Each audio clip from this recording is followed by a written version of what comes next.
Bonjour, c'est Maxime, bienvenue à une autre histoire. Aujourd'hui, je vais vous parler de carrière, je vais vous parler de raison d'être. C'est un sujet qui me passionne parce que je me suis tellement tourmenté avec ça pendant des années. Des années, je vous parle 10 ans plus. Et c'est revenu encore pour moi un peu dernièrement dans certaines lectures, pour des articles de blog et aussi par une discussion que j'ai eue avec une personne, une amie très proche.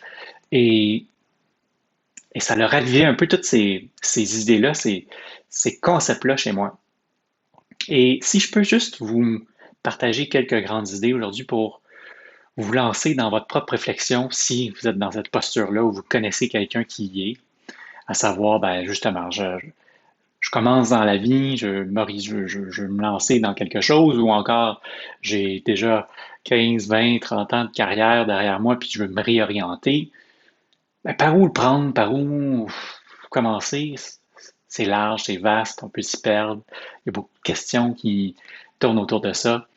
Alors, je vais essayer de le ramener à quelques éléments assez concis pour vous aider.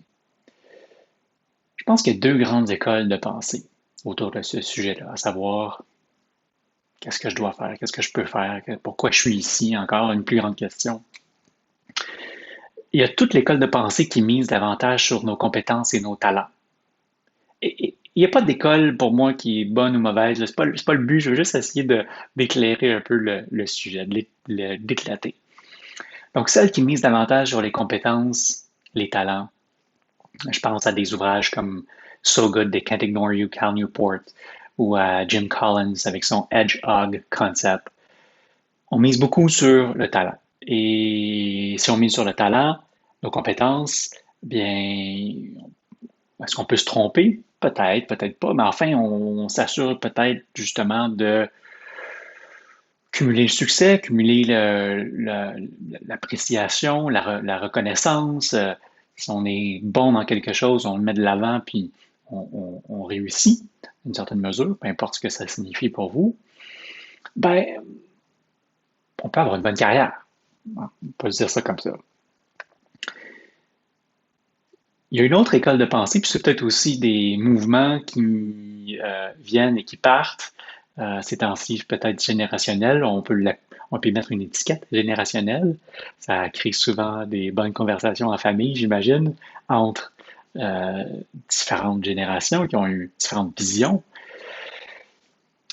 Peut-être qu'une tendance aujourd'hui, c'est de cumuler plusieurs expériences, différents emplois, être un peu à la quête, à la recherche d'un plaisir, de s'y plaire, certains diront que c'est un peu hédoniste, égoïste, bon peut-être, et on peut comparer ça à d'autres générations qui ont bossé pendant toute une carrière ou de longues années, 15, 20 ans, 30 ans, dans la même boîte, bien différent comme approche. Certains seront tagués comme des job hoppers. Euh, j'ai peut-être été tagué comme ça moi-même, j'ai cumulé les expériences. Il y a une autre école aussi qui se penche davantage sur notre raison d'être, notre vocation. C'est peut-être quelque chose qui vient plus tard dans la vie. Certains le trouveront ou le réaliseront, peut-être pas trouver comme réaliser, assez jeunes. D'autres, c'est justement en ayant cumulé les expériences, puis en ayant différentes réalisations à un certain moment donné, qui vont se dire, bon ben, c'est pas, ce que je fais, c'est pas ce que je devrais faire. Puis souvent, c'est le signe qui va se faire ou à auquel on pense, on pointe vers le cœur, on pense au cœur parce que oui, on a du succès, oui, on est capable, on est bon, on a des compétences dans un certain champ, mais ça ne nous parle pas ici. Et puis c'est souvent cet appel-là qui nous amène à se poser un certain nombre de questions et à se tourmenter, à savoir, ben justement, qu'est-ce que je fais maintenant? Et là, on n'est plus vraiment sur les talents, les compétences, je pense.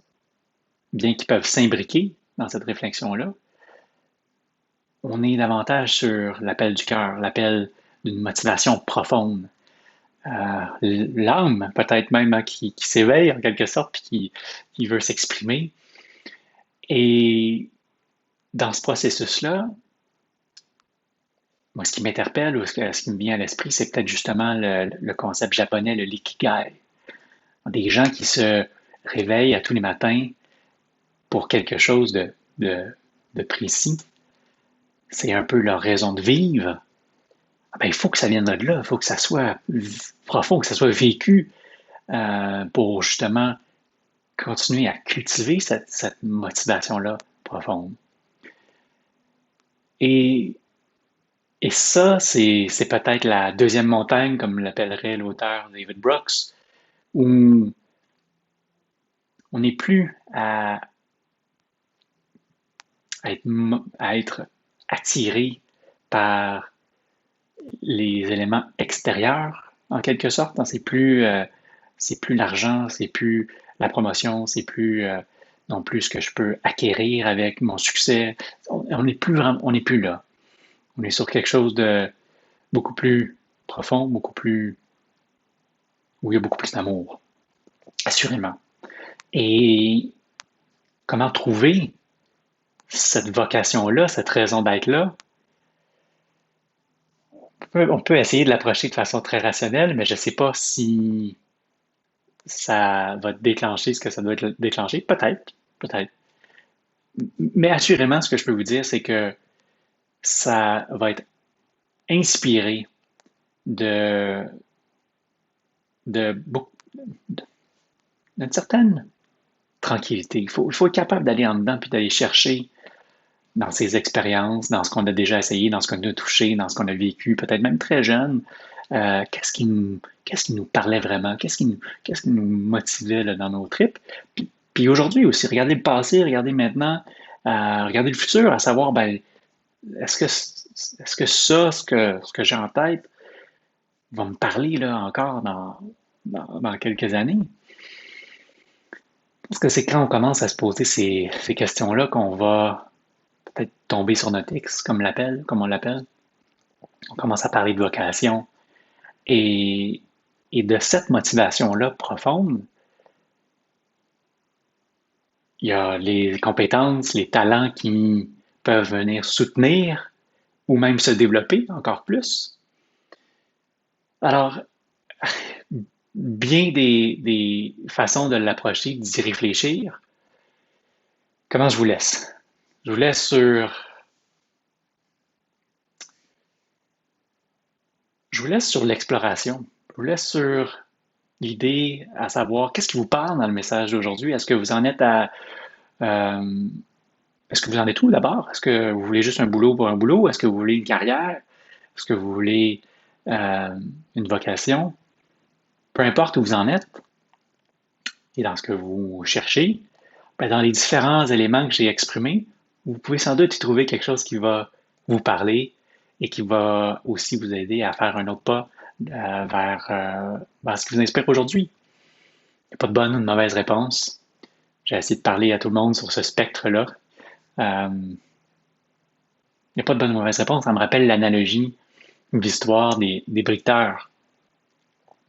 On pose la question à un premier bricteur, qu'est-ce que tu fais? Il dit, je pose des briques. On pose la même question à un deuxième, il dit, euh, je construis une église.